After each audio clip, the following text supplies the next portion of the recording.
நம்ம இப்போ பார்க்க போகிறது ஆகத்து வெஞ்சன். ஆகத்து வெஞ்சன் அப்படின்றதுக்கான பொருள் வந்து வெளியிலிருந்து வந்த உயிர்மெய் எழுத்துக்கள் அப்படின்ற பொருள். சரிங்களா?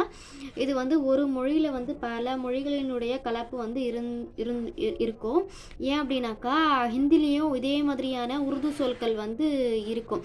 பெரும்பாலான உருது சொற்கள் வந்து ஹிந்திலேயும் கலந்து இருக்கும். அந்த உருது சொற்கள் வந்து இந்த 5 எழுத்துக்கள் அவற்றினுடைய உச்சரிப்பு தான் நம்ம பார்க்க போகிறோம். ஆகத் வெஞ்சன்ன்றது 5 எழுத்துக்கள். இது எல்லாமே நம்ம வந்து கர்ன் படிச்சிருப்போம், ஜர்ன் படிச்சிருப்போம், கீழே புள்ளி வைக்கலன்னா டர்ன் படிச்சிருப்போம், ட ப அப்படின்னு சொல்லி நம்ம படிச்சிருப்போம். இது புள்ளி வச்சா கொஞ்சம் வந்து அதுக்கான சவுண்டு கொஞ்சம் மாறும். இப்போ வந்து நம்ம வெஞ்சனில் நம்ம இது பார்த்துருப்போம்.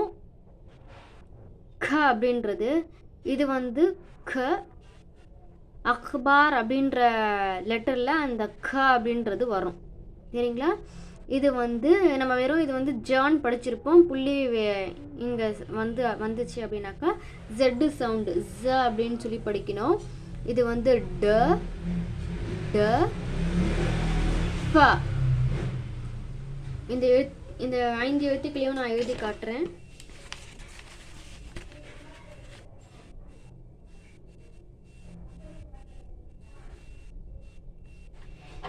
க ज ड़ ड ப. இது இந்த எழுத்து வந்து நம்ம பன்னு சொல்லி படிச்சிருப்போம். பக்கு அப்புறம் வரும் ப. இந்த எழுத்து வந்து கீழே புள்ளி வச்சோம் அப்படின்னாக்கா ஃபோன்னு சொல்லி படிக்கணும். இதுக்கான உதாரணங்களை நான் சொல்கிறேன். இது வந்து இந்த க அப்படின்ற லெட்டர் வந்து அக்பாருன்னு சொல்லி நம்ம யூஸ் பண்ணுவோம். இந்த ஜ வந்து மேஸ். இந்த இடு வந்து லடுக்கா. இந்த இட வந்து படு. இந்த ஃப வந்து காஃபி அப்படின்னு சொல்லி நம்ம இந்த எழுத்துக்களை வந்து யூஸ் பண்ணுவோம்.